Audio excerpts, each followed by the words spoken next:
Hello, hello, and welcome back to Times and Seasons, exclusively right here on Faith Today TV. And this is yet another beautiful Friday morning, or maybe even Friday evening if you're watching us in the evening, where we're just here to have an interesting conversation with Bishop Peter Ndungu.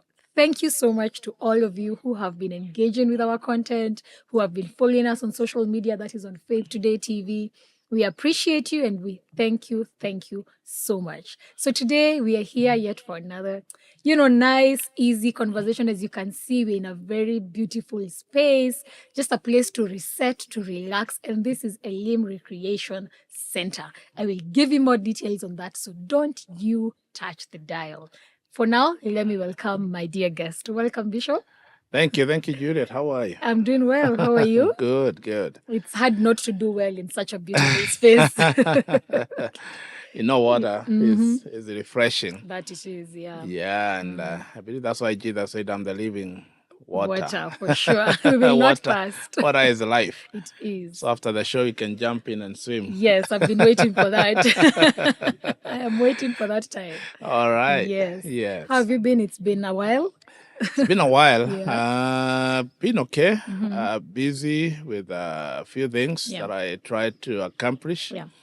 Of course, ministry, business, family, taking care of myself and other people. But of late also I've been trying to teach myself just to relax and take it easy because I know there's a lot on my table, a lot I have to do and accomplish. So many, calling. We need this. What do we do here? So many decisions to be made. Yeah. And if one is not careful when you have too many things to do, you can always, find yourself on the fright mode where you're always like, hey, you need this. You look like a firefighter. Yes. When they're sounding that siren, let's go here. Let's jump in. Let's do this. Rescue this. Do that. And of course, those things will always be there. People will always tell you, this is not working. This one is broken. A chicken died. A goat broke his leg. A goat broke, or a cow is sick. Somebody's misbehaving. I mean, those things, they're part of life. Yes. So I've learned just not to take them to heart or too serious. Just take it easy and resolve the issues. Others, we just wait for time and do what I can. Others escalate to other people who need to do what they need to do. But I don't want to be on fright mode. Yes, that's actually very interesting. Yeah. Because it's easier for us to just keep going without taking a rest than it is to take a rest. Just take time to relax. To switch everything off, especially now with our phones, technologies everywhere. Yeah. And actually, when the Bible talks about entering into His rest, it doesn't mean you don't work. You work hard, you labor, you do the things you must do, raise your family, do business, ministry. Yeah. But you can do it from a point of worry and fear, uptight. What will happen? You're worried about this. You're worried about children, about your spouse, about business, about money. So you're worried about many things. So I think He wanted us to, yes, we work, we do what we need to do, but from a point of rest, where we are not worried, we are not anxious. What will happen? How things will go? We're doing our best, but again, we also know our best can only be our best. Yes, and it can only be our best if we are at our best. That's true. It's important to take care of ourselves. That's true. Yeah, I think they say, I think research shows that women live longer. I think women are kind of easygoing. Okay. They release things fast. That's true. Where they don't carry. Men kind of don't talk a lot, and they kind of, they put everything inside there. And in a few years, they begin to go down, and they are in sickness, they're in that, they're this, and then they are gone. So I don't want to be that. It's actually important that you say that, because now, even in this month of June, it's Men's Mental Health Month. All right. Yeah. There you go. I even feel like now we're even getting already into another conversation here. Yeah. It's just about taking care of yourself, even as a dad, even as a bishop, as a husband, as a friend, as a brother, Yeah. as an employer. You're a lot of things, a business partner here and there. Yeah. So there are so many things that demand your attention, demand your time, energy. So I think it's actually very important what you're saying. Of course, for us women, it's easier. First, when we meet with fellow ladies, we will just chat here and there, talk, and we get out of there lighter. After a cup of tea, we are good to go. But for men, it's very hard for you to. Yeah. So actually, I just segue into now asking, like, what are some of the things, as you're saying, you're in a place where you're appreciating to just relax. What are some of the things that you do to relax, to, just reset, just take some time off? Well, I think the first one is your mind. It's just telling your mind it's okay. Slow down, relax, don't be anxious. Because again, you can even be out there doing all things. You can be doing sporting, can be walking, but it's still anxious. So I think it begins with your mind. Just telling your mind, just take it easy. You'll be okay. Whatever you have been able to do, you have been able to do. You're never late. You're not late, rather, in life. Yes. There are people where men also get somewhere, they begin to think, hey, by 40, I should have done this. By 35, I should have done this. 50, maybe I'm too late. Yeah. And then you begin to freak and worry and running up and about. Yeah. You're in a crisis, and that's when men begin to worry about so many things. They change their lifestyle, they change their dressing. They start marrying another wife. They start thinking, I made the wrong choice. I didn't raise my children in the best way. Yes. So I think that mental or mind conditioning, where you tell yourself every day, you wake up, I am the best, and what I have done is what I knew how to do. Yes. So I don't want to keep or stay there blaming myself and thinking, I didn't do this. I should have done this. I should have done this. And then you compare yourself with other people. Oh, yeah. Well, that's big, especially in these days of social media, Yes, where you're always comparing yourself with other people. Yeah. Look at him. Look at him. Oh, he has done this. Look at, he has built this. Look at their car. Look at their house. Look at their family. Look at their children are graduating. I mean, you can be having a lot of pressure from other people, thinking they're doing better than you. But our life, we all have our own race. Yes. When Apostle Paul says, I have finished my race, he meant his race, not my race. So I also want to finish mine. Yes. So finish your race. Yes. Don't try to finish somebody else's race. Of course, physical activity, beside taking care of your mind, is also crucial. Oh, yes. I go to the gym, even when I am around and I'm traveling. I think that's one of the things I try to keep up with. Yeah. Just exercise, because when I go to the gym, it's just changing the environment, doing something different. Yes. Dress light, and go on that treadmill. You're running, you're sweating. Lift the weights. So it frees your mind. Yes. Now I'm not thinking about business, ministry, family. I'm just thinking about myself and working out. And of course, your body feels better because, you open up the pores, you breathe better, your heart, your heart feels better. Yeah. I mean, going to the gym, I try to do that, 2 or 3 times a week. Of course, I love golfing. Yeah. That's something else I cherish because, again, when you're golfing, I mean, for people who don't golf, most of the time they have no clue. They don't understand. They think it's about spending money. No, it's really not. Of course, you spend a little bit of money, but I mean, we are all spending money. Yes, one way or another. Wherever we are. Yes. Even if you sit down in a restaurant, you're spending money.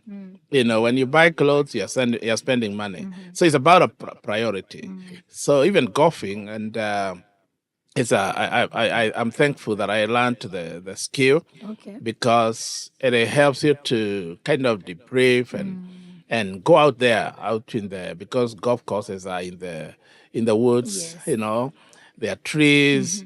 Some places you go see monkeys, and you know, you're just chasing after that small ball. Yes. And you're trying to do your best, improve your scores. Of course, you meet so many people. I mean, Yeah. through the life of golfing, also have met so many people. Networks, actually. There are people we have done so much in business, ministry, and all that. But we met at the golf course. So it's also a place of networking with the like-minded people. So it's an interesting place to be. So I think those are some of the things, of course, reading and studying and learning from other people also, because I mean, I don't know everything. That's true. I think that's important. So I think there's some of the things, of course, making changes here and there, because again, life is not a straight line. That's true. I think it's good to get to a place. I love sometimes just making a few adjustments. Yes. Even in your house, you know, you can decide every year we'll make just a slight adjustment here, another one here, another one there. Life is not a straight line, you know. It's always good to even visit places you have never been to. Nairobi City is a big city, but I'm sure there are places you have never been to. That's true. You only hear, oh, there's that town, there's that place, there's that estate. Sometimes just driving there or just walking around just to go see different people, different culture, see the way people reason, meeting different people. I mean, those are the kind of things I try to do to keep going, not just one line ministry or business and work. It's good to diversify what we do. That's interesting. I joined the gym a few months ago, and Congratulations. and I have to say, it's actually a different world when you start working out. Yeah. Because first you're not thinking about anything else. And however hard it is, the harder the whatever task, you accomplish it and you feel nice. And you're like, you can do anything in the day now. It's actually a very good I think activity for anyone. And one it helps, and it's also a discipline. As a discipline. That's true. Because again, you can't exercise. I've had so many people. Like in January, the gyms are full. That's true. In February, March, because people feel guilty. Oh, I ate too much. I want to shed off weight. And then after that, they are gone. For you to remain the whole year, you need discipline. So again, you train yourself to be disciplined. That's true. And it has also like shown me, and even as just to bring it into this conversation, how if you are disciplined enough to achieve one thing, maybe in that week or in that even day, whatever task is ahead of you, maybe at work, in business, or even in your family projects, and there you'll just have that strength inside you to keep going. So even as we're talking about, men's mental health and everything, I think it's one of those things that I think men can channel towards. And sometimes it doesn't even have to be to a gym physically. You can do the walks. People nowadays are getting into the culture of walking and running, even in different places where they live, which is free. That is true. Free of charge. You won't spend a dime. That's true. Get a brother, get a friend. I think people have become lazy because of especially because of the borders, the motorcycles and Ubers and all that. So if somebody even walking, I mean, moving from one just half a kilometer, they still want to wait for a border. That's true. And it take you maybe another 20 minutes to walk there, and at the same time you're exercising. So I think it's a beautiful thing to walk. You can exercise in your house even without going to the gym. If you can go to the gym, that's fine. But even in the house, I have a few weights, I have a few things. Running up the stairs and down and all that. I mean, there are things you can train yourself to do even in the house, and they make a whole difference. And even just incorporating some of those things in work.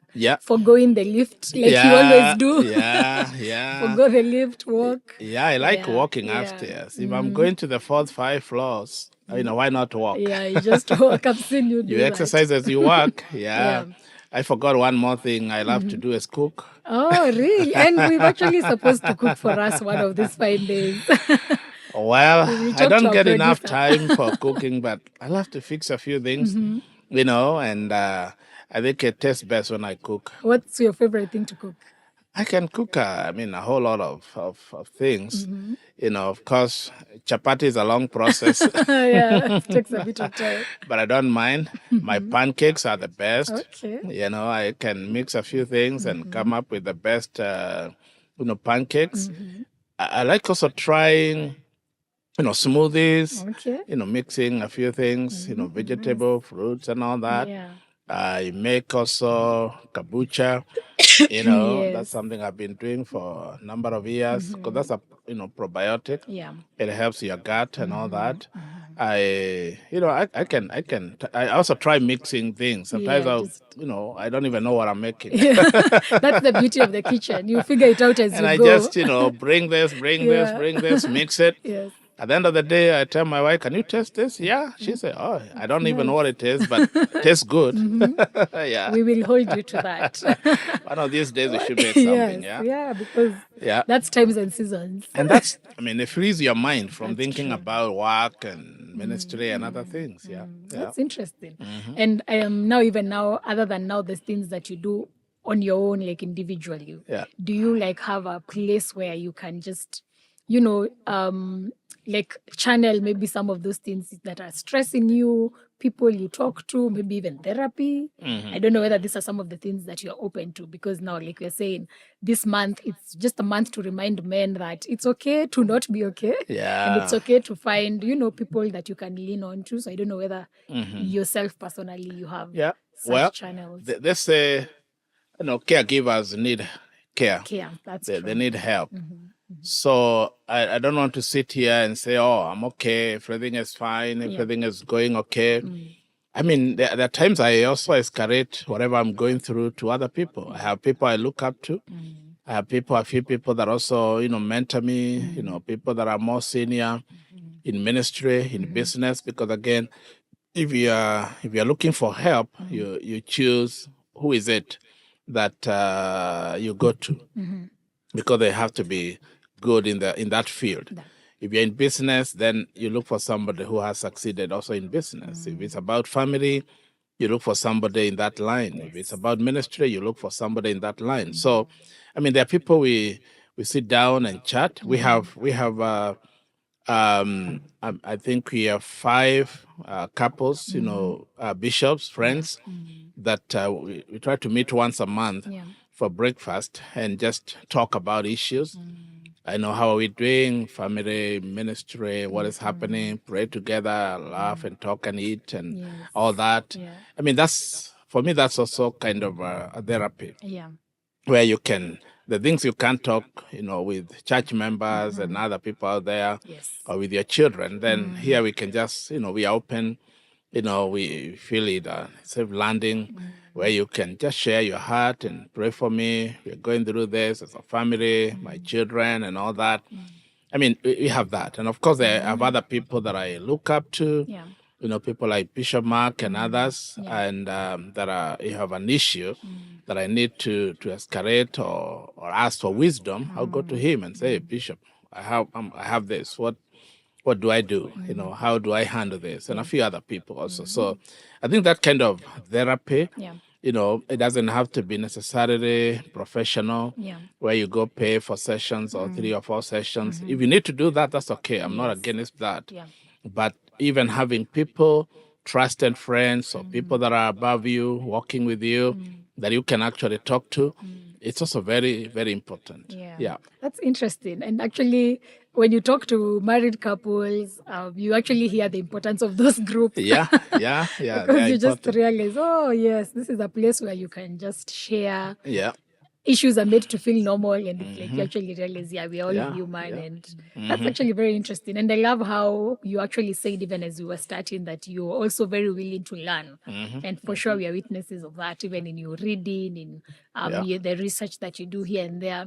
Because even as time goes, as years are just passing by, you just need to lean into community, people to learn from, people to guide you, and like you're saying, even mentors. So someone who can correct you when you're doing wrong and be like, true. That's not the way to do this and that. And that's very important that you mention it. Because nobody's in an island. That's true. You don't live like you're like in an island. You're thinking, I'm here by myself. it's me and my God. No. I mean, we all need people we can look up to. Yeah. Somebody who can call a father, even if not your real father, but you can look up to him or her and say, well, I need help, support me. Maybe to mention one more, I also learn a lot from young people.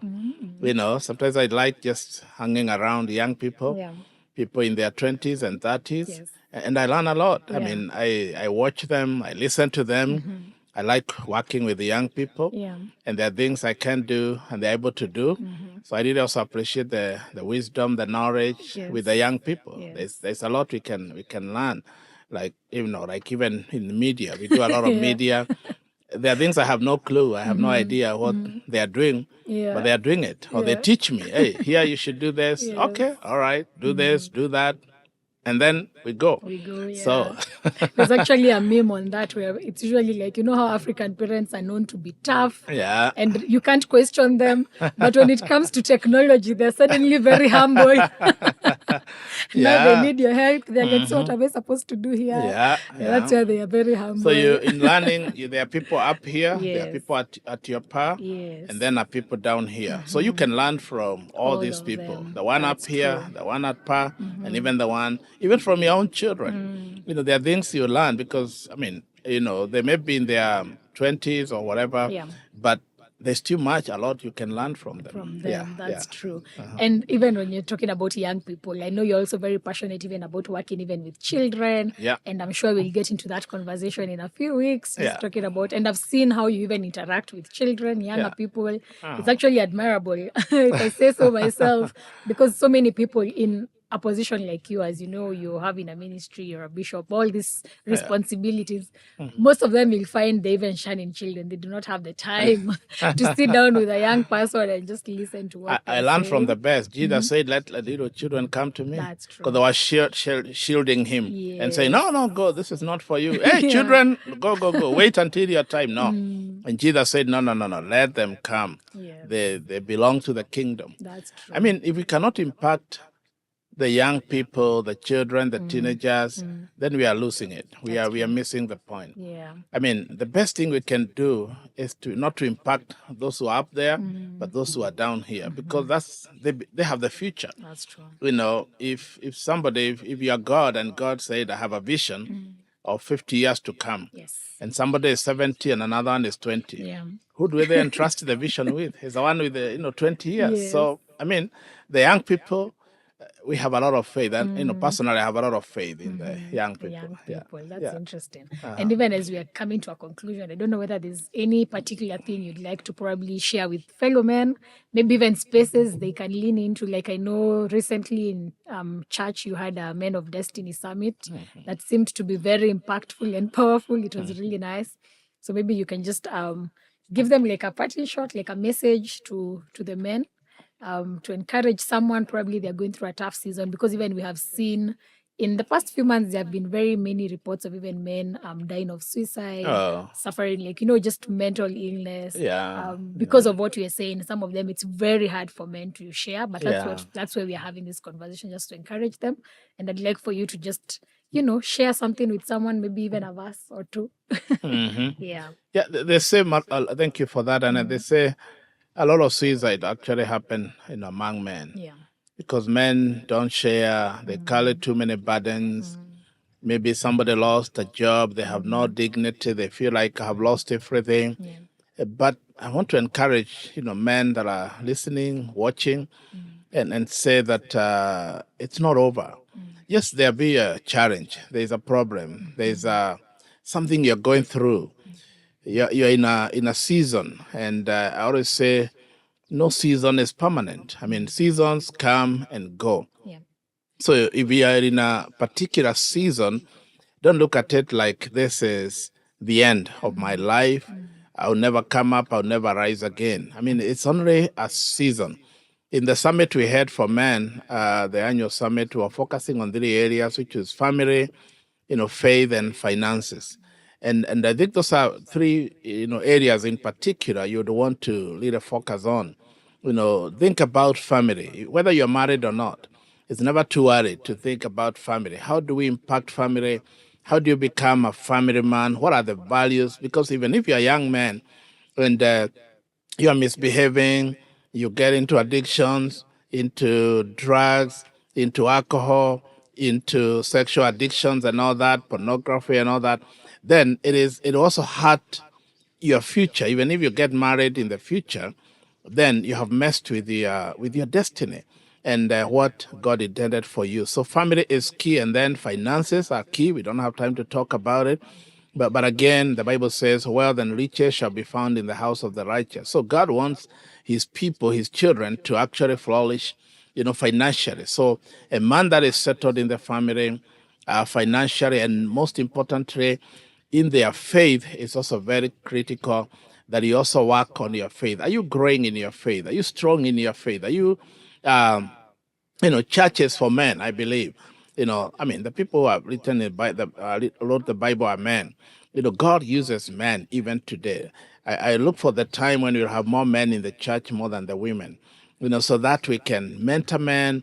It's not good for you as a man. Your children watch the mother go to church, serve the Lord, and you as a man, you are not serving God. And you're there, maybe you drop them to church, but you don't go to church. You know what? After some time, they stop going to church because maybe they are watching you and they think church is not that important. Worshiping God is not that important. So those three areas, maybe another time we'll talk about them. We don't have the time, but family, finances, and faith are critical. And then I want to close by saying also know your limit. Yeah, know your limit. Know when to stop, when to slow down, when to retire, when to change course, when to say no. Know your limit. And when you do that, I believe you'll succeed as a man. I don't see any reason where you cannot or why you cannot succeed. But again, before you help others, it's good to help yourself. That's what they say when you fly. When you're in that flight from here to wherever, they say if we run out of oxygen, first take care of yourself. Because if you can't take care of yourself, you cannot help your neighbor to have their own mask or oxygen and all that. So thank you. I have a lot of faith in the man. It doesn't matter how young, how old, you have a great destiny. It's never too late. It's never too early. Thank you so much. Amazing. That's a beautiful message to all of you men. And even as we just conclude, thank you, Bishop, for that beautiful conversation. And like we said, we are in Elim Recreation Center. So you may be wondering where this beautiful, Manthari, where are we? Where are we, you guys? So this is just here in Juja Farm. Juja Farm is not just a few minutes from Juja town, and we are right opposite Happy Life Christian School or Happy Life Children's Home. You will come here, enjoy some nice swimming, beautiful, beautiful water, and nice snacks for you, your children, your family, to just relax, rest, and reset. And this is just a nice place to come. And as always, this has been your host, Ciku Mwangi, hosting Bishop. What's the name of the place again? Elim Recreation Center. Elim. Yes, Elim. Recreation Center at Juja Farm. Yes. Wow, I love it. Yeah, I love this pool. Place. It's so beautiful. Yeah. I want to jump in after this. We will, definitely, after this episode. Thank you. Yes, and we will see you next week. As always, this is Times and Seasons, Healing and Transformation, exclusively on Faith Today TV. And by the way, Faith Today TV turns 3 years. Can you imagine? Wow. On 3rd of July. So we will give you more details on that right here, and you will be able to join us. Bye-bye.